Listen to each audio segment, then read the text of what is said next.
Hello friends,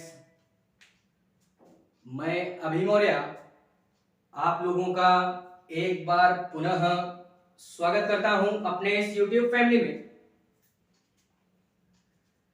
आज की class में हम जो बात करने वाले हैं वो बात करेंगे इंडियन पॉलिटी की ही श्रृंखला में। इससे पहले जो भी सारी क्लासें हमारी हो रही थी उनमें से कुछ वीडियोस का लिंक आपको नीचे डिस्क्रिप्शन में मिल जाएगा। आप सहजता पूर्वक वहां से जाकर के पहले उन सारी क्लासों को देख लीजिएगा एंड तत्पश्चात आकर के इस क्लास में विजिट कीजिएगा। ठीक है, बाकी आज जो हम अध्ययन करने वाले हैं वो पूर्णतः अध्ययन करेंगे वही निर्वाचन आयोग के संदर्भ में। फिलहाल में यह सारी चीजें हमारी वहीं पे समाप्त हो जाती हैं, लेकिन फिर भी कुछ ऐसे हमारे तथ्य हैं या कुछ ऐसे पॉइंट्स हैं या कुछ ऐसी चीजें हैं जिनको पढ़ना हमारे दृष्टिकोण से बेहद और बेहद आवश्यक है। ठीक है, तो निर्वाचन आयोग हमारा पूर्णतः समाप्त हो चुका है, या एक प्रकार से मैं बोलूं तो भारतीय संविधान का भाग 15 हम लोग पूर्ण रूप से अध्ययन कर चुके हैं। लेकिन आज जो हम बात करेंगे वो थोड़ी सी चर्चा करेंगे उसी निर्वाचन आयोग के संदर्भ में कि और भी क्या क्या चीजें हमारी उसके अंतर्गत हो सकती है। तो देखते हैं, इसी के अंतर्गत नजर डालते हैं इसी भाग 15 के संदर्भ में और पूर्ण रूप से आनंद लेते हैं हम इसी के निर्वाचन आयोग का। निर्वाचन आयोग का ही हम लोग क्या करेंगे, आनंद लेंगे इस पूरी की पूरी क्लास में। एंड यार जो मैं बात कर रहा था वो बात कर रहा था एक प्रकार से बोले 324 से लेकर के 329 के मध्य में जितने भी हमारे अनुच्छेदों का जिक्र मिलता है वो सारे के सारे प्रावधान हमारे भारतीय संविधान के निर्वाचन आयोग के संदर्भ में इनका प्रावधान किया गया है। ठीक है, फिलहाल में कई सारी चीजें इसमें थोड़ा सा बचती हैं, उसको देखते हैं। उसके पश्चात में सारी चीजों को आज हम पूर्ण रूप से इसी क्लास के माध्यम से समाप्त करेंगे, जिससे कि यह पूर्ण रूप से भाग 15 हमारा समाप्त हो जाता है। इससे पहले हम लोग अध्ययन कर चुके हैं। ठीक है, देखते हैं और आनंद लेते हैं इस पूरे के पूरे निर्वाचन आयोग का। इसमें यार हम लोग पहले से ही एक प्रकार से बोले तो सारी चीजों से अवगत हो चुके हैं। केवल और केवल इसके संदर्भ में हम थोड़ी सी बातें और करते हैं, बाकी देखते हैं। कल हम लोगों ने देखा था इसी निर्वाचन आयोग के संदर्भ में, क्या देखा था, दल बदल कानून को हम लोगों ने देखा था, जिसको हम लोग एंटी डिफेक्शन लॉ के नाम से जानते हैं।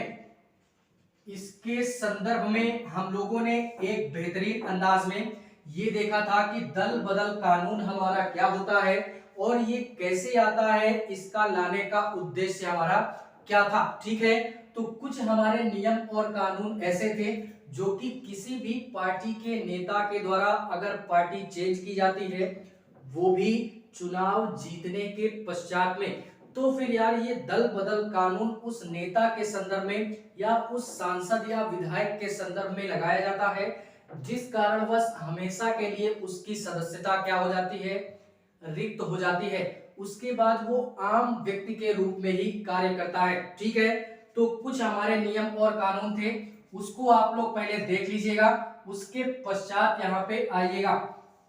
देखते हैं इसी में कुछ नियम और कानून ऐसे हैं जो कि दल बदल कानून उनपे नहीं लगता है।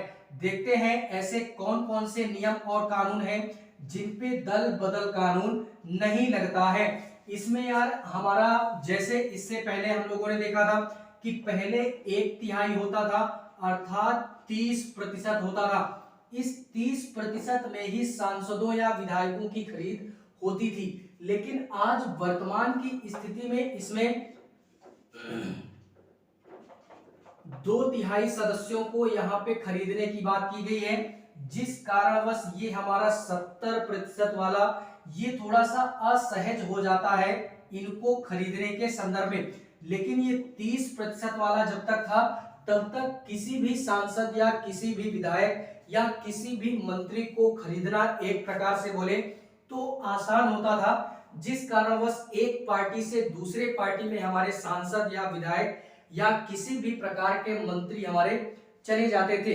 तो जो भी हमारी सरकार पार्टी में बनने वाली होती है वो सरकार हमारी गिर जाती है और दूसरे मतलब पार्टी की सरकार बन जाती है। इसी कारणवश इस 30% को बढ़ा करके क्या किया गया, 70% किया गया। और जब से 70% कर दिया गया तब से इनकी खरीद पर थोड़ा सा कठिनाई होने लगी और जिस भी पार्टी के सदस्यों में 70% सदस्यों को अगर खरीदा जाएगा तो क्या उस पार्टी का जो अध्यक्ष होगा वो शांत तो रहेगा नहीं यार, वो तो जान ही जाएगा कि इकट्ठा 70% सदस्य मेरे पार्टी के किसी अन्य पार्टी में जा रहे हैं, तो जाहिर सी बात है कि उस पार्टी के द्वारा मेरे सदस्यों पर क्या किया गया, पैसा वगैरह दिया गया है। ठीक है, तो इसलिए इस पर कठिन हो जाता है। इस वजह से या इस कारणवश इसी कठिनाई के उद्देश्य से सारे पार्टी के लोग 70% सदस्यों को खरीद नहीं सकते हैं। तो इसी कारणवश इस पर भी दल बदल का कानून इस नियम पे नहीं लगेगा। क्या नहीं होगा, दल बदल का कानून नहीं लगेगा, क्योंकि 70% खरीदना हमारा आसान नहीं और 70% खरीदेगा कोई व्यक्ति तो अध्यक्ष शांत बैठेगा नहीं। ठीक है, तो पहला कारण हमने ये याद रखना है। एंड दूसरा कारण इसी में कि हम लोग देखते हैं यार कि कभी कभी कोई हमारी पार्टी होती है, उसके अंतर्गत क्या होता है कि जब पार्टी को विश्वास नहीं होता है कि हम अपना ये जो चुनाव है इसको जीतेंगे या नहीं जीतेंगे, तो वो या तो पहले से ही हमारा गठबंधन कर लेते हैं या तो चुनाव जीतने के पश्चात में गठबंधन करते हैं। तो पहले तो यार ये गठबंधन जो शब्द है इसको एक प्रकार से ऐसे लीजिएगा कि एक पार्टी का विचार दूसरी पार्टी के विचार से मैच करता है, अर्थात दोनों पार्टियां आपस में सहमत हैं, तभी एक दूसरे में क्या कर रही हैं, गठबंधन कर रही हैं। तो इसी को हम लोग गठबंधन के नाम से जानते हैं। तो अगर किसी भी पार्टी के द्वारा गठबंधन किया जाता है तो इस मतलब इस कारणवश भी दल बदल का कानून नहीं लगेगा, क्योंकि दोनों की आपसी सहमति से हमारा क्या होता है, गठबंधन होता है। तो इस गठबंधन की स्थिति में भी हमारा क्या नहीं होगा, दल बदल का कानून नहीं लगेगा। ठीक है, एंड एक पॉइंट इसी में और याद रखिएगा, जैसे जैसे कि हमारा किसी भी पार्टी का विलय हो जाए, क्या हो जाए, विलय हो जाए, तो भी हमारा दल बदल का कानून नहीं लगेगा। विलय से तात्पर्य यह है कि जो हमारी पार्टी जीती हुई है, अर्थात यार कुछ हमारी पार्टियां ऐसी होती हैं, विलय शब्द से तात्पर्य यह है कि एक पार्टी पूर्ण रूप से दूसरी पार्टी में हमारी शामिल हो जाए, ना ही 30% ना ही 70%, पूर्ण रूप से वो कहां पे शामिल हो रही है, बाकायदा 100% पूर्ण बहुमत के साथ में वो किसी भी अगर अन्य पार्टी में शामिल होती है, उसी को हम लोग विलय के नाम से जानते हैं। और जाहिर सी बात है यार पूरी की पूरी पार्टी ही शामिल हो रही है, तो इस संदर्भ में भी दल बदल का कानून नहीं लगेगा उस पार्टी के संदर्भ में। ठीक है, इसको भी हमने क्या करना है, याद रखना है कि दल बदल का कानून इस परिस्थिति में नहीं लगता है। एक परिस्थिति हम और याद रखेंगे या एक नियम और याद रखेंगे कि जहां पे हमारा दल बदल का कानून नहीं लगता है। फॉर एग्जांपल जैसे जैसे कि हम लोग यार अगर बात करें, ये हमारी क्या हुई, पार्टी ए हुई, पार्टी ए हुई हमारी, एंड ये हुई हमारी क्या, पार्टी बी, पार्टी बी के नाम से जानते हैं। ठीक है, यानी ये नाम हुआ, एक हुई ए पार्टी, एक हुई बी पार्टी। इसमें हमारे कई सदस्य हैं, कई सदस्यों का पूरी की पूरी पार्टी है, बीजेपी कांग्रेस ही मान लीजिए। ठीक है, ये हमारी पूरी की पूरी पार्टी है। इस पार्टी में कई सारे सदस्य हैं, हमारे कई सारे सदस्य बैठते हैं पार्टी में, ये आप भी जानते हैं और हम भी जानते हैं। ठीक है, तो इस संदर्भ में क्या होगा कि मानते हैं कि ए वाले पार्टी की सरकार इस समय वर्तमान में चल रही है, तो बी वाले से तो कोई मतलब ही नहीं, क्योंकि पार्टी में इस समय वर्तमान में सत्ता में कौन है? पार्टी ए, पार्टी बी नहीं। तो पार्टी बी को कोई ध्यान नहीं देगा, ध्यान देगा तो पार्टी ए को। अब बाई चांस पार्टी बी वाला यहाँ के सदस्यों को अपने यहाँ बुलाना चाहे जिससे कि इनकी सरकार गिर जाए और इनके ऊपर कोई ध्यान ना दे करके इनके ऊपर ध्यान दे, तो इस संदर्भ में दल बदल का कानून कैसे लगेगा और कैसे नहीं लगेगा इसको देखते हैं। कि अगर यार ये सारी चीजें तो हम पढ़ ही चुके हैं कि यहां से अगर ये खरीद करेगा तो भी दल बदल का कानून लगेगा, किसी एक व्यक्ति को यहां से खरीदेगा तो भी दल बदल का कानून लगेगा। और इससे पहले हम लोग पढ़ चुके हैं या अध्ययन कर चुके हैं कि अगर इस प्रकार की स्थितियां अगर होती हैं, गठबंधन होता है तो भी यार दल बदल का लगेगा, और सरकार में रहता है तो भी दल बदल का कानून लगेगा। यार वैसे भी इस प्रकार का सिस्टम अगर बी वाला करता है तो दल बदल का कानून कैसे लगता है कैसे नहीं लगता है, इसके पहले वाली क्लास में देख लीजिएगा। उन सारी चीजों को अवगत कराएगा पार्टी बी वाला पार्टी ए पर, तो फिर दल बदल का कानून लगेगा। लेकिन यहाँ पे हम बात करने वाले हैं कि पार्टी ए वाले पर या जिसकी सरकार सत्ता में है उस पे दल बदल यानी एंटी डिफेक्शन लॉ नहीं लगना चाहिए। तो यहाँ पे एक रूल ये बनाया गया कि मान लीजिए एक प्रकार से होता है ना कि घर का भेदी लंका ढाए, कहावत सुनी होगी एक। तो इस कहावत को अगर किसी भी प्रकार का कोई मंत्री फॉलो करता है तो फिर इस संदर्भ में दल बदल का कानून नहीं लगेगा। और एक स्थिति बन जाती है जहां पे लगेगा, जैसे पार्टी ए की सरकार है और पार्टी बी वाले ने पार्टी ए वाले को कह दिया कि आप अपने पार्टी के स्वयं के बारे में कुछ बोलो, वो भी विपक्ष में बोलो। यानी पार्टी ए का मान लीजिए कोई एक भी सदस्य हमारा इस पार्टी से खुश नहीं है तो वो अपने ही पार्टी के बारे में कुछ भी बोलने लगे, यानी गलत चीजें बोलने लगे, कुछ भी अपशब्द बोलने लगे, तो इस संदर्भ में उस पार्टी का तो नुकसान होगा क्योंकि पार्टी सत्ता में है और वो अपने ही सदस्यों के द्वारा अपनी ही बुराई सुनी जा रही है। तो इस संदर्भ में पार्टी ए का जो अध्यक्ष होगा वो उस सदस्य को क्या कर देगा, अपनी पार्टी से बाहर निकाल देगा, अपनी पार्टी से बाहर निकाल देगा। तो इस संदर्भ में भी दल बदल का कानून नहीं लगेगा। क्यों?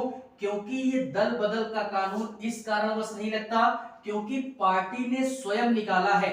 अगर ये जो मंत्री ये जो व्यक्ति है ये अपनी स्वेच्छा से बाहर निकलता तो फिर दल बदल का कानून लगता, लेकिन पार्टी के अध्यक्ष महोदय के द्वारा निकाला गया तो फिर दल बदल का कानून नहीं लगेगा।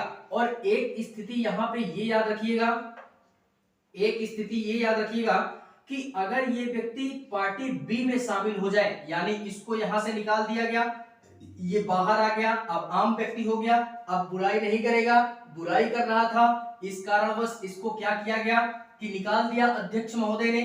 तो इस कारणवश अगर ये सारी चीजों को सोच करके ये पार्टी बी में अगर शामिल हो जाता है तो इस संदर्भ में इस व्यक्ति के संदर्भ में एंटी डिफेक्शन लॉ लग जाता है। फिर ये क्या हो जाएगा, इसकी सदस्यता रिक्त हो जाएगी। तो आई होप यार ये सारी चीजें समझ में आई होंगी तो अच्छी बात है, नहीं समझ में आई होंगी तो और अच्छी बात है। एक बार वीडियो को रिमाइंड कीजिएगा, सारी चीजें खुद ब खुद सेट हो जाएगी। ठीक है, तो ये हमारे कुछ नियम और कानून हैं जो कि पूर्ण रूप से दल बदल के संदर्भ में है। इससे पहले की क्लास में हम लोगों ने अध्ययन किया था कि ऐसे कौन कौन से नियम और कानून बनाए गए जो कि दल बदल के कानून के नाम से जानते हैं, और ये हमारे ऐसे कानून हैं जिन पे दल बदल का नियम नहीं लगता है। ठीक है, इतनी सारी चीजें हम लोग समझ चुके हैं।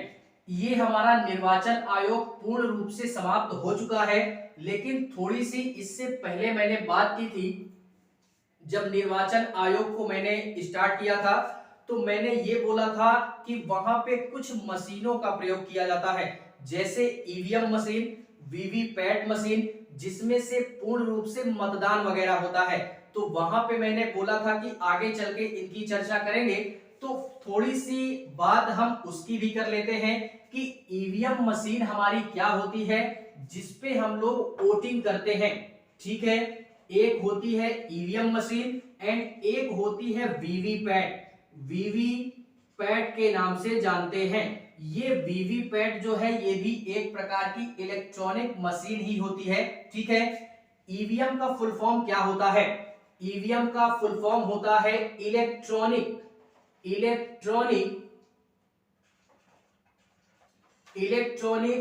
We for voting, electronic voting machine के नाम से जानते हैं। इलेक्ट्रॉनिक वोटिंग मशीन को ही हम क्या बोलते हैं? ईवीएम के नाम से जानते हैं। और ये जो वीवीपैट होता है, वीवीपैट का फुल फॉर्म क्या होता है? वीवीपैट का फुल फॉर्म होता है वेरिफिकेशन, यानी वोट फॉर वेरिफिकेशन। इसको याद रखिएगा, वोट फॉर, वी फॉर फिर से वेरिफिकेशन, पी फॉर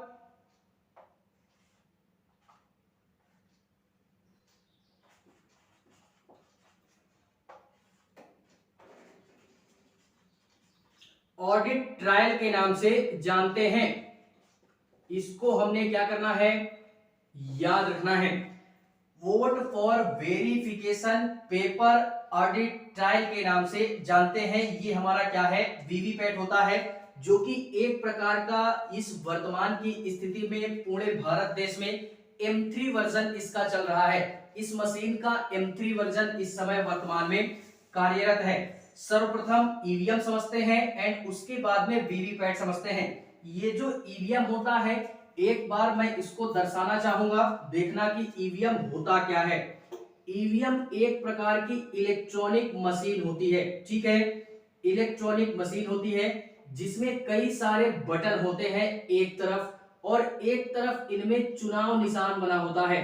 कुछ भी हमारा हो गया तो एक तरफ इनमें चुनाव निशान और उन्हीं के सामने इसी में बटन होती है, जो कि जो भी व्यक्ति के द्वारा यहाँ पे मतदान किया जाता है और जिस भी पार्टी के संदर्भ में उसको अपना मत देना होता है, वो उसी के सामने वाली बटन दबा करके अपना मत देता है। ठीक है, और इसी मतलब ईवीएम में ही एक हमारा नीचे एक बटन और होता है, जो कि बड़ा खास बटन होता है, जिसको हम लोग क्या बोलते हैं? जिसको हम लोग नोटा के नाम से जानते हैं। ये नोटा नाम की एक बटन होती है। नोटा क्या होता है? नोटा होता है नन ऑफ द एबव। क्या होता है? नन ऑफ द एबव के नाम से जानते हैं। अर्थात कहने से तात्पर्य यही है, नन ऑफ द एबव का मतलब ये है कि हमको मान लीजिए ये जितने भी चुनाव निशान या जितने भी पार्टी यहाँ पे दी गई है, हमको किसी को अपना मत नहीं देना। तो इस संदर्भ में एक सबसे नीचे इसी मशीन में एक बटन और होती है कि हम अन्य व्यक्ति को वोटिंग नहीं करेंगे, अर्थात हमको किसी भी प्रकार का नेता पसंद नहीं है, तो हम नन ऑफ द एबव वाले बटन पे क्लिक करेंगे कि इन नेताओं के संदर्भ में हमारा किसी भी प्रकार का कोई मतदान नहीं करना है। ठीक है, तो ये नोटा का भी बटन होता है। सर्वप्रथम ईवीएम का जो प्रयोग किया गया, वो ईवीएम का प्रयोग हमारे केरला में किया गया। कहां पे? सर्वप्रथम केरला में किया गया 1982 में। इससे पहले बैलेट पेपर वगैरह चलता था और अभी तक बैलेट पेपर चलता था। ये ईवीएम की शुरुआत होती है केरला में 1982 में। और केरला में इस समय एक उपचुनाव होता था, ना ही आम चुनाव हुआ, ना ही मध्यवर्ती चुनाव हुआ, और ना ही हमारा एक प्रकार से बोले प्रत्यावर्ती चुनाव हुआ। ये चुनाव का नाम भी याद रखिएगा कि केरला में एक बार उपचुनाव होता है 1982 में। वहीं पे सर्वप्रथम ईवीएम मशीन का प्रयोग हमारे मतदान के लिए किया गया। ठीक है, और पूर्ण रूप से केरला में ये सफल भी हुआ। और जैसे ही ये मशीन सफल हुई, यानी वोटिंग करने के हिसाब से मतदान के अनुसार ये मशीन हमारी सफल हो जाती है, तो फिर इसके 10 साल बाद क्या होता है? इसके 10 साल बाद यानी 1992 में क्या होता है? 1992 में राजस्थान में, कहां पे? राजस्थान में इसका प्रयोग किया गया और विधानसभा के चुनाव में किया गया। विधान सभा के चुनाव में सर्वप्रथम राजस्थान में 1992 में इस ईवीएम मशीन का प्रयोग किया गया और फाइनली यहां भी ये मशीन हमारी क्या हुई, सफल हुई। ठीक है, और जब यहां भी ये मशीन सफल हुई तो इसके 2-4 साल बाद या 8-10 साल बाद यानी 2004 में, कहां पे, 2004 में पूरे देश के लिए अर्थात एक समान बोले लोकसभा में, यानी लोकसभा के लिए ये 2004 में पूरे देश के लिए यानी इंडिया लेवल पे इस मशीन का प्रयोग हमारे होने लगा। कब, 2004 में। ठीक है, इसको भी हमने क्या करना है, याद रखना है, जो कि एक प्रकार से ईवीएम के संदर्भ में ही बताता है। तो इसमें सारी चीजों को देखते चलिएगा और फिलहाल में ईवीएम में ये जो एक मशीन होती है, सॉरी एक ये जो बटन होती है नोटा वाली, इस नोटा बटन का प्रयोग पहले नहीं होता था। इस नोटा बटन का प्रयोग 2013 में स्टार्ट किया गया। कब, 2013 में इसकी स्टार्टिंग होती है ओटा बटन की, नोटा की, यानी किसी भी पार्टी के संदर्भ में अपना मत अगर नहीं देना है तो फिर नोटा का बटन हम दबा सकते हैं और इस बटन का जो कलर होता है वो ऑरेंज कलर का होता है। ठीक है, और फिलहाल में एक प्रकार से बोले तो इसमें एक सुधार की भी आवश्यकता होनी चाहिए हमारे अनुसार। कैसी आवश्यकता, कि बाई चांस हम लोग मानते हैं कि इसमें ये जो दिए गए हैं इन्हीं में हम अगर किसी पार्टी को माने, किसी पार्टी को भी मान सकते हैं कि इनको 5000 वोट पड़ा, 6000, 7000, 8000 जो भी पार्टियां हैं, और सबसे ज्यादा जो मतदान हुआ वो नोटा में ही हो गया। 10,000 वोटिंग नोटा में ही पड़ गई, यानी 10,000 लोगों ने नोटा की बटन को दबाया। तो इससे ये पता चलता है कि यार यहाँ पे दिए गए पार्टी के नेताओं को जनता ने स्वीकृति नहीं दी है। उन्होंने ये बोला है कि इन पार्टी के नेताओं को हम पसंद नहीं करते हैं, इस कारणवश उन्होंने सर्वाधिक वोट किसमें दिया, नोटा में दिया। तो इस संदर्भ में एक सुधार की आवश्यकता ये होनी चाहिए, ऐसा निर्वाचन आयोग को कर देना चाहिए हमारे अनुसार। जैसे कि एक प्रकार से अगर जनता ने नहीं चुना पार्टी को तो फिर यार इनको उस पंचवर्षीय के लिए या वो जो भी चुनाव ये लड़ रहे होते हैं उस समय के लिए इनका नामांकन दर्ज नहीं करवाना चाहिए, नामांकन ही रद्द कर दो। क्यों, क्योंकि यार जब जनता ने ही अस्वीकृति दे दी, जनता ने ही अपने मतदान आपको नहीं दिए तो आपका किसी भी प्रकार का कोई अधिकार नहीं है चुनाव लड़ने का। ठीक है, तो इसी कारणवश इस नोटा के बटन में ज्यादा अधिक अगर वोटिंग हो जाती है तो ऐसा होना चाहिए हमारे अनुसार में। ठीक है, तो ये नोटा का हो गया, सारी चीजें देखते चलेंगे। ठीक है, इसी के पश्चात में ये हुई हमारी ईवीएम मशीन। ईवीएम को हम लोग जानते ही हैं, इलेक्ट्रॉनिक वोटिंग मशीन। केरला में 1982 में, 1992 में ये विधानसभा में हमारा प्रयोग हुआ, राजस्थान में सर्वप्रथम, एंड 2004 में ये पूरे देश के लिए ईवीएम मशीन का प्रयोग किया जाने लगा। ठीक है, इसी के पश्चात में एक मशीन होती है वीवीपैट की, इसको भी देखते हैं। वीवीपैट भी ईवीएम मशीन के बगल में ही एक मशीन और होती है, एक मशीन और होती है जिसको हम लोग वीवीपैट के नाम से जानते हैं। इसमें मैंने मशीन तो देखी नहीं लेकिन फिर भी कुछ भी इस प्रकार का होता है। ये इसमें क्या होता है, वीवीपैट बोलते हैं इसको, यानी vote for verification paper audit trial के नाम से जानते हैं। इसका जो प्रयोग होता है ये 2017 में आकर के होता है। अभी हाल फिलहाल में 5 या 6 वर्ष पहले 2017 में ये हमारा वीवीपैट का प्रयोग सर्वप्रथम किया गया। कहां पे किया गया, तो ये हमारा किया गया छत्तीसगढ़ में। कहां पे, छत्तीसगढ़ में सर्वप्रथम वीवीपैट का प्रयोग किया गया। और ये वीवीपैट होता क्या है, तो ये एक प्रकार की ऐसी मशीन होती है जिसमें से एक प्रकार की पर्ची निकलती है, पर्ची टाइप में निकलती है, यानी ईवीएम मशीन में हमने जिसके भी संदर्भ में अपनी बटन दबाई तो तुरंत ये मशीन जो वीवीपैट वाली होती है ये तुरंत एक पर्ची बना करके हमको मतलब निकाल करके देती है। फॉर एग्जाम्पल जैसे हम लोग एटीएम वगैरह में पैसा निकालने जाते हैं, वहां पे अपना कार्ड वगैरह डालते हैं, तो पैसा निकलने के पश्चात में एक पर्ची निकलती है, ठीक है। सेम उसी प्रकार की मशीन हमारी वीवीपैट होती है कि अगर हम लोग ईवीएम में बटन दबाते हैं तो ये वीवीपैट वाली मशीन एक पर्ची देती है कि किस व्यक्ति के द्वारा किस भी पार्टी के संदर्भ में अपना मतदान किया गया है, उसी प्रकार की पर्ची निकाल के देता है वीवीपैट, ठीक है। इसका सर्वप्रथम प्रयोग 2017 में होता है छत्तीसगढ़ में, और फिलहाल में इसमें किसी भी प्रकार की कोई धांधली नहीं होती है।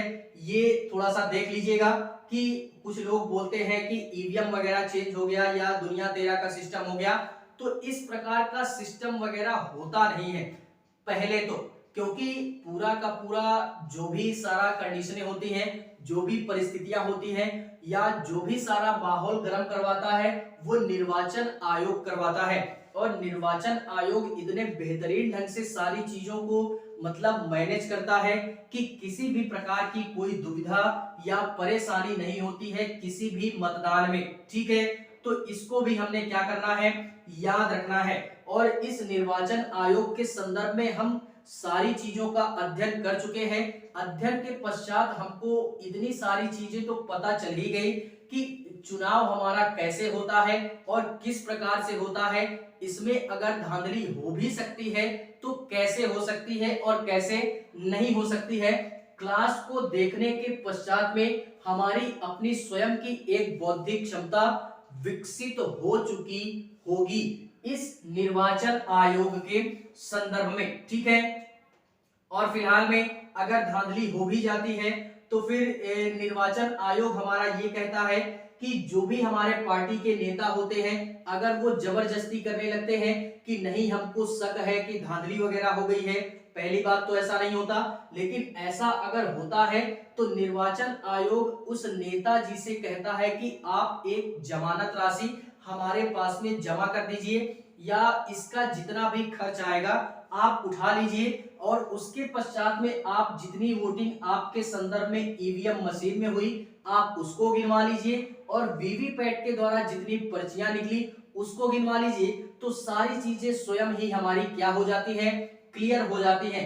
अगर इस तरह नेताजी के संदर्भ में करवाया गया, अगर घोटाला हुआ होगा तो निर्वाचन आयोग की बेइज्जती होगी, और अगर घोटाला नहीं हुआ होगा तो फिर नेताजी की बेइज्जती होगी। तो इस कारणवश पहली बात तो घोटाला वगैरह होता नहीं है, यानी धांधली वगैरह होती नहीं है, लेकिन अगर होती भी है तो फिर ऐसा परिस्थिति के अनुसार देखा जाता है, ठीक है। फिलहाल में ये हुआ पूरा का पूरा निर्वाचन आयोग, इससे बाहर हमने कुछ भी अध्ययन करने की आवश्यकता नहीं है, ठीक है। इसके पश्चात में थोड़ी सी एक तथ्य आप लोग और देख लीजिएगा कि हमारे इंडिया में कुल मिलाकर के मैंने एक बात और बोली थी कि कुछ हमारी राष्ट्रीय पार्टियां हैं, ठीक है। राष्ट्रीय पार्टियां तो 7 राष्ट्रीय पार्टियां हैं, इसको भी हमने याद रखना है। मैंने कल की क्लास में बोला था कि आगे की क्लास में हम लोग बात करेंगे कितनी हमारी राष्ट्रीय पार्टियां हैं भारत में। तो 7 राष्ट्रीय पार्टियां हैं। कौन कौन सी? पहला, वर्तमान में जो सत्ता में चल रही है उसको हम लोग जानते हैं भारतीय जनता पार्टी। क्या बोलते हैं?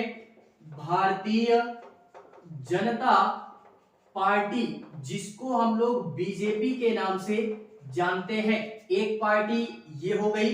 दूसरा हो गई कांग्रेस, कांग्रेस के नाम से जानते हैं, ये भी ऑल इंडिया लेवल की पार्टी है, ठीक है।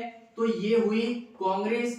कांग्रेस के पश्चात में एंड तीसरा हमारी जो पार्टी आती है वो आती है बीएसपी, यानी बहुजन समाजवादी पार्टी। बहुजन समाजवादी पार्टी के नाम से जानते हैं। ये हमारी तीसरी पार्टी हो गई। एंड चौथी पार्टी हमारी क्या आती है? चौथी पार्टी हमारी आती है, एक प्रकार से बोले तो त्रिमूल। क्या आती है? या तृणमूल। तृणमूल कांग्रेस के नाम से जानते हैं। यानी टीएमसी बोलते हैं, जो कि पश्चिम बंगाल में दीदी जी की सरकार है हमारी, यानी ममता बनर्जी जी की, वो भी राष्ट्रीय पार्टी है हमारी ऑल इंडिया लेवल की। ठीक है, तो ये हुआ 3 या 4 हुई पार्टी हमारी, BJP, Congress, BSP, TMC, and इसी में आता है हमारा मार्क्सवादी। क्या आता है? मार्क्सवादी कम्युनिस्ट,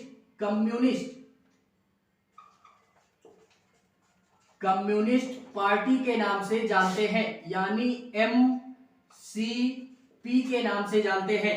और इसी में एक आता है भाकपा, यानी क्या आता है? भाकपा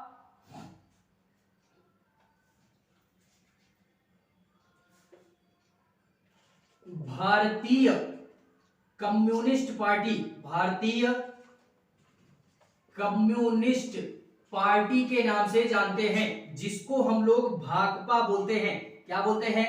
भाकपा बोलते हैं। एंड इसी में लास्ट हमारी आती है nationalist, NATIONAL,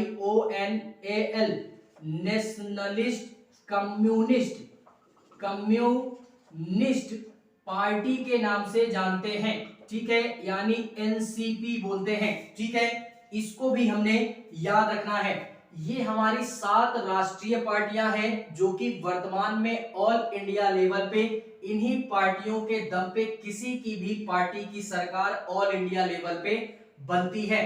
BJP, Congress, BSP, TMC and MCP, इसको हम लोग शॉर्ट में माकपा भी बोलते हैं, और इसको हम लोग भाकपा भी बोलते हैं, और ये हमारी एक एनसीपी हो गई। ठीक है, तो फिलहाल में ये थे हमारे पूरा का पूरा निर्वाचन आयोग, और इसके संदर्भ में बहुत सारी ऐसी चीजें या बहुत सारी ऐसी जानकारियां जिनको हम लोगों ने बड़े ही बेहतरीन ढंग से पढ़ा। इससे ज्यादा हमको कुछ भी अध्ययन करने की आवश्यकता नहीं है निर्वाचन आयोग के संदर्भ में। ठीक है, तो फिलहाल में आज के लिए बस इतना ही। ये भाग 15 हमारा पूर्ण रूप से यहीं पे समाप्त होता है, और इसके पश्चात में हम बात करेंगे इस पूरे के पूरे भारतीय संविधान में भाग 16 की। ठीक है, तो एक प्रकार से हम लोग जानते ही हैं यार कि पूरे के पूरे भारतीय संविधान में 22 भाग ही है हमारे, तो 4 या 5 भाग और बचते हैं। इसके पश्चात से पूरा का पूरा हमारी पॉलिटी और संविधान पूर्ण रूप से समाप्त होता है। ठीक है, तो रिवीजन करते चलिएगा और आनंद लेते चलिएगा इस पूरे के पूरे पॉलिटी की श्रृंखला का, और मेरे साथ में पूरे के पूरे इस संविधान का। ठीक है, तो फिलहाल के आज के लिए बस इतना ही। मिलेंगे इसी इंडियन पॉलिटी की श्रृंखला में किसी नई क्लास में। तब तक के लिए जय हिंद।